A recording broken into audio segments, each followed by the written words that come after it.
اعوذ باللہ من الشیطان الرجیم بسم اللہ الرحمن الرحیم الحمد للہ الصلاة والسلام علی رسول اللہ۔ سورۃ الحشر میں اللہ سبحانہ وتعالیٰ نے ایک بڑی پیاری بات کی، فَلَا تَكُونُوا كَالَّذِينَ نَسُوا اللَّهَ فَأَنسَاهُمْ أَنفُسَهُمْ، ان لوگوں کی طرح مت ہو جانا کہ جو اللہ کو بھول بیٹھے، تو در حقیقت اللہ تعالیٰ نے ان کو اپنے آپ کو بھلا دیا، یعنی یہ لوگ پھر اپنی ذات سے ہی جو ہے بے خبر ہو گئے۔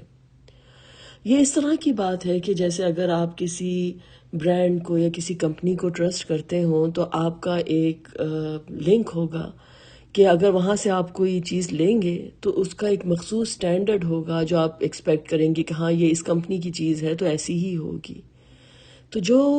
ہم اللہ تعالیٰ کی تخلیق ہیں اور اللہ تعالیٰ کے پاس سے آئے ہیں، تو جب ہم اپنے رب کو جانتے ہیں تو ہم اپنے آپ کو پہچانتے ہیں کہ ہم اپنے اس رب کے پاس سے آئے ہیں، تو ہم نہ صرف اپنے آپ کو جانتے ہیں بلکہ پورا ہمارا جو ایک تصور، جو ہمارا ایک ورلڈ ویو ہے، وہ اسی علم کے اوپر مبنی ہوتا ہے۔ تو اللہ سبحانہ وتعالیٰ کا نام ہے الواسع، کہ یعنی اس کی ذات جو ہے وہ تمام تر لازوال وسعت کی حامل ہے۔ یہ اللہ تعالیٰ کا نام جو ہے وہ تمام صفات پر محیط ہے، یعنی اس کی رحم کی وسعت، اس کے علم کی وسعت، اس کی قدرت کی وسعت لازوال ہے۔ جیسے آپ آیت الکرسی میں پڑھتے ہیں نا، وسع کرسیہ السماوات والارض، کہ اس کی تو کرسی جو ہے، اس کا جو تھرون ہی جو ہے، اس کی وسعت ایسی ہے کہ تمام آسمان اور زمین پر حاوی ہے، اور اس کو ذرا برابر بھی ان کی حفاظت جو ہے نہیں تھکاتی، اور وہ علی العظیم ہے۔ تو اللہ تعالیٰ کی عظیم الشان وسعت کا ہم کیا اندازہ کر سکتے ہیں جب ہم اللہ تعالیٰ کی اس وسیع کائنات کا اندازہ آج تک نہیں کر سکے جو کہ اس کی تخلیق ہے۔ جب ہم اس تخلیق کا اندازہ نہیں کر سکتے تو ہم اس خالق کی وسعت کا کیا اندازہ کر سکتے ہیں۔ مگر جیسے کہ انسان کا معاملہ ہے کہ وہ اپنے رب کو بھلا بیٹھتا ہے، خطا کا پتلا ہے، اور نسیان جو ہے اس کی ذات کا ایسا حصہ ہے کہ جب اللہ کے ذکر سے وہ غافل ہوتا ہے تو اپنے رب کو بھلا بیٹھتا ہے، اور شیطان اس کے تعاقب میں لگ جاتا ہے، اور شیطان اس کو اس اللہ تعالیٰ کے بارے میں، اس دنیا کے بارے میں ایک دھوکے میں رکھتا ہے۔ تو اللہ تعالیٰ نے سورۃ البقرہ میں کہا الشیطان یعدکم الفقر ویأمرکم بالفحشاء واللہ یعدکم مغفرۃ منہ وفضلا واللہ واسع علیم۔ تو شیطان جو ہے وہ تم سے وعدہ کرتا ہے تنگ دستی کا، فقر کا، کہ تم جو ہو بڑی مشکل میں پھنس جاؤ گے۔ یعنی اگر انسان خوشحالی کے وقت میں ہے تو اس سے کہے گا کہ تم اگر اللہ کی راہ میں خرچ کرو گے تو تم پر تو بڑا برا وقت آ جائے گا۔ اس کی جو ہے دنیا اتنی محدود کر دی ہے کہ اس دنیا سے آگے اس کو کچھ نظر نہیں آتا اس انسان کو، کیونکہ وہ بھول گیا کہ اس کا رب تو واسع ہے، اور اس کے لیے بس اللہ تعالیٰ نے کہا کہ اگر اللہ تعالیٰ نے کہا کہ تم میری طرف دیکھو کہ میں الواسع ہوں، میں تمہیں دینے والا ہوں، تمہاری کتنی وسیع کائنات ہے۔ لیکن کیونکہ وہ اللہ کو بھلا بیٹھا تو شیطان نے اس کو جو ہے کہا، اس کی کائنات جو ہے وہ بہت محدود کر دی، اور اس کے دل کو جو ہے وہ تنگ کر دیا۔ یا اگر انسان جو ہے وہ مشکل میں پھنسا ہوا ہے، اس کی جان جو ہے وہ انتہائی مایوسی کا شکار ہے، تو اس کو پھر اس مایوسی کے کوزے میں مزید قید کر دینا، اور اس کو اس کی بے بسی کا اور اس کی مایوسی کا اور اس کی کائنات کے محدود ہونے کا ایسا احساس دلانا کہ اس کے لیے تو اب کوئی مغفرت کا رستہ ہی نہیں ہے۔ تو یہ، اور پھر اللہ تعالیٰ نے کہا کہ وہ یأمرکم بالفحشاء۔ بات یہ ہے کہ اس دنیا کا حساب یہ ہے کہ اس دنیا میں اگر انسان سمجھے کہ بس یہی دنیا ہے اور یہی میری جنت ہے، اور اس کے لیے اس دنیا کے دروازے کھول بھی دیے جائیں، یہ دنیا کبھی انسان کا پیٹ نہیں بھر سکتی، کیونکہ وہ روحانی تشنگی ہمیشہ رہے گی۔ انسان جو ہے اس کو مزید سے مزید، خوب سے خوب تر کی تلاش رہے گی، اور اس کی وہ تشنگی کبھی دنیا مٹا ہی نہیں سکتی۔ تو پھر شیطان اس کے لیے جو ہے ایسی جو ہے فرضی جنتیں اس کی آنکھوں کو دکھاتا ہے، اور فحش چیزوں کا دروازہ جو ہے اس کے لیے کھول دیتا ہے، تو اس کو حکم دیتا ہے کہ یہ تم ان جنتوں میں داخل ہو، اور یہاں پر تم اپنی خواہشات کی، ایسی نفسانی خواہشات کی جنتیں اس دنیا میں سجاؤ کہ تم کو یہ جنت جو ہے یہیں پر مل جائے گی۔ تو یہ انسان جو ہے اس زمین سے اور اپنے نفس کی ہوس میں ہی ایک دلدل میں جو ہے وہ پھنس کر رہ جاتا ہے، لیکن اللہ تعالیٰ نے کہا وَاللَّهُ يَعِدُكُم مَغْفِرَةً مِّنْهُ وَفَضْلًا، کہ اللہ تعالیٰ نے کہا کہ وہ تو اس مغفرت کا وعدہ تم سے کرتا ہے، تمہارے لیے تو دروازے، جو انسان مشکل میں ہے اس کے لیے اللہ تعالیٰ نے کہا کہ وہ مغفرت کا دروازے کھلے ہیں، اور اللہ تعالیٰ نے آگے بھی تمہارے لیے بہت کچھ رکھا ہے، جسے کہتے ہیں نا کہ every saint has a past اور every sinner has a future.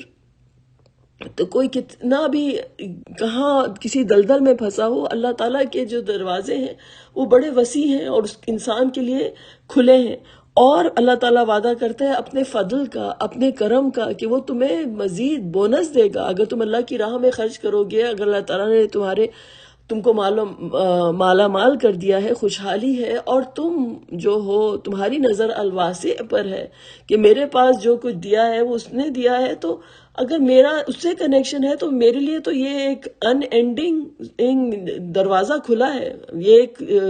کوئی لمٹ نہیں ہے اس کے دینے کی، اس کے خزانوں کی، تو مجھے تو ملتا ہی چلا جائے گا۔ تو اللہ تعالیٰ نے مزید فضل کا وعدہ کیا، اور واللہ واسع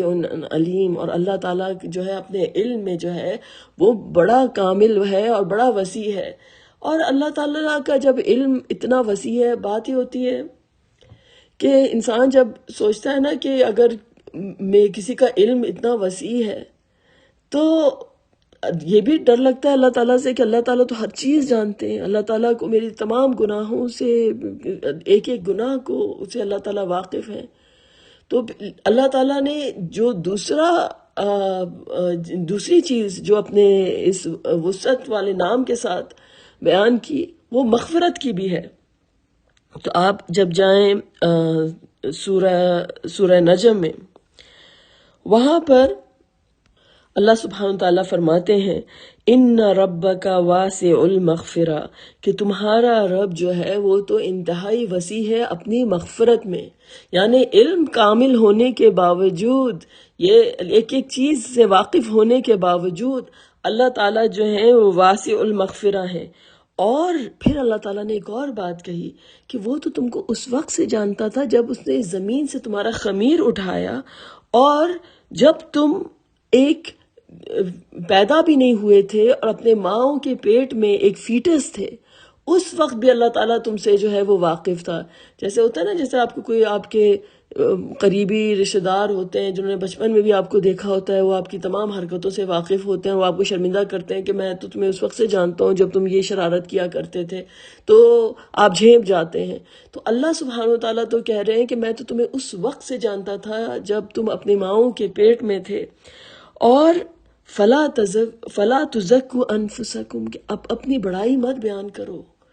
اب یہ دوسرا ایکسٹریم ہے، ایک طرف تو انسان اتنے ڈپریشن میں چلا جائے، اتنی مایوسی میں چلا جائے کہ سوچے کہ میں اس خول سے باہر نہیں نکل سکتا، اور پھر دوسرا جو ہے انسان اس دھوکے میں پڑ جائے کہ میں نے دنیا میں بڑے نیک کام کر لیے ہیں اور بڑے میں نے کارنامے کر لیے ہیں اور میں کسی پہاڑ پہ چڑھ گیا ہوں، تو اللہ تعالیٰ کہہ رہے میں تمہیں جو ہے ان اینڈ آؤٹ جانتا ہوں، مکمل طور پہ تم سے واقف ہوں۔ تم فلا تزکوا انفسکم، میرے سامنے تم کھلی کتاب کی طرح ہو، اور میرے سامنے اپنی تم کوئی یہ مت سمجھو کہ تمہاری اپنی کوئی کسی قسم کی بڑائی جو ہے تم دنیا میں بیان کرو۔ اور وہ جانتا ہے کہ کون اس کے جو ہے سب سے متقی جو لوگ ہیں، اللہ تعالیٰ ان سے بخوبی واقف ہے۔ تو یہ ایک اللہ سبحانہ و تعالیٰ کے پاس، جسے کہتے ہیں نا کہ اللہ کو جاننا جو ہے، پھر اپنے رب کو جاننا، پھر اپنے آپ کو جاننا کہ میں کون ہوں، میں کس رب کے پاس سے آیا ہوں۔ میرا رب جو ہے وہ وہ جو ہے وہ پورا کے پورا میرا جو ورلڈ ویو جو ہے اسی پر ڈٹرمن ہوتا ہے. اسی لیے ہم دیکھتے ہیں کہ جو مومنین کے جو دل ہوتے ہیں وہ بھی آسمان کی طرح ہو جاتے ہیں. جیسے اللہ تعالیٰ نے کہا نا کہ ہم نے آسمان بنایا اور ہم اس کو آسمان کو وسیع سے وسیع تر کرتے چلے جا رہے ہیں. اسی طرح کے مومنین کے دل، ان کے ایمان کا جب کی معراج ان کو نصیب ہوتی ہے اور مومنین کے دل اللہ تعالیٰ سے جڑتے چلے جاتے ہیں تو ان میں بھی اللہ تعالیٰ وہ وسعت عطا کر دیتے ہیں. جیسے آپ جہاز میں بیٹھتے ہیں نا، تو جب جہاز اوپر جانے لگتا ہے تو جتنی بھی چیزیں نیچے ہوتی ہیں وہ سب چھوٹی چھوٹی چھوٹی نظر آنا شروع ہو جاتی ہیں. اور شروع میں آپ بڑی ٹربیولنس ہوتی ہے، بڑا مشکل ہوتا ہے. وہ جب جہاز ٹیک آف ہوتا ہے تو کہتے ہیں کہ اپنی سیٹ بیلٹ آپ لگا کے رکھیں. تو یہ جو مؤمنین ہوتے ہیں نا، ان کا اللہ کے اوپر وہ توکل اور صبر کا جو ایک سیٹ بیلٹ جب وہ لگا لیتے ہیں اللہ کے نام پر، اور پھر ان کا جہاز اللہ تعالیٰ کی طرف جو ان کا سفر جب شروع ہو جاتا ہے اور وہ جہاز جب اوپر چڑھنا شروع ہو جاتا ہے، پھر جب کروزنگ الٹیٹیوڈ پر وہ پہنچ جاتے ہیں تو پھر اس وقت سیٹ بیلٹ وہ اتار لیتے ہیں اور ہر چیز صحیح جگہ پہ. اب انہیں کوئی چیز کی جو ہوتی ہے فکر نہیں ہوتی. ان کے دل اتنے بڑے ہو جاتے ہیں، جیسے یوسف علیہ السلام کا دل تھا جب انہوں نے اپنے بھائیوں کو معاف کیا. اللہ تعالیٰ نے ان کے دل کو وہ وسعت دی کہ انہوں نے کہا لا تثریب علیکم اليوم، کہ آج تم پر کوئی ملامت نہیں، کوئی شکوہ نہیں. اتنی ان کے ساتھ انہوں نے کیا کچھ کرنے کی کوشش نہیں کی، لیکن یوسف علیہ السلام کا جس کو الواسے سے جو جڑ گیا، اس کا دل بھی جو ہے وہ اتنا بڑا ہو گیا. اور یہی دل رسول اللہ صلی اللہ علیہ وسلم کا تھا کہ فتح مکہ کے دن آپ کے بھی یہی الفاظ تھے اپنے بھائیوں کے لیے کہ آج کسی پر کوئی کسی قسم کا جو ہے وہ بدلہ جو ہے نہیں لیا جائے گا. تو یہ جو ہوتے ہیں یہ اللہ تعالیٰ کا نام جو ہے پھر مومن کے جو زندگی میں بھی جو ہے وہ ریفلیکٹ کرتا ہے. اس کا ذہن، اس کا تصور، اس کی سوچ سب اس نام سے جو ہے وہ جڑتی چلی جاتی ہے، کیونکہ وہ ہر سو اپنے رب کو پاتا ہے. اور جیسے اللہ تعالیٰ نے کہا سورۃ البقرہ میں وَلِلَّهِ الْمَشْرِقُ وَالْمَغْرِبُ، کہ مشرق اور مغرب سب اللہ کے لیے ہیں. اور جہاں پر بھی تم اپنا رخ کرو گے اپنے رب کو پاؤ گے. اور ان اللہ واسع علیم، کہ تمہارا رب جو ہے، جو اللہ ہے، بے شک وہ بہت وسعت والا اور بڑا علم رکھنے والا ہے. یعنی یہ تمام کی تمام کائنات جو ہے جہاں پر بھی مومن ہوتا ہے وہ اپنے رب سے جڑتا ہے اور یہ کائنات اس کے لیے بہت بڑی ہو جاتی ہے. تو اللہ سبحانہ و تعالی ہمارے دلوں کو بھی وہ کشادگی دے جو کہ الواسع اللہ تعالیٰ کے نام کے ساتھ جڑنے کے ساتھ نصیب ہوتی ہے. وآخر دعوانا ان الحمد للہ رب العالمین.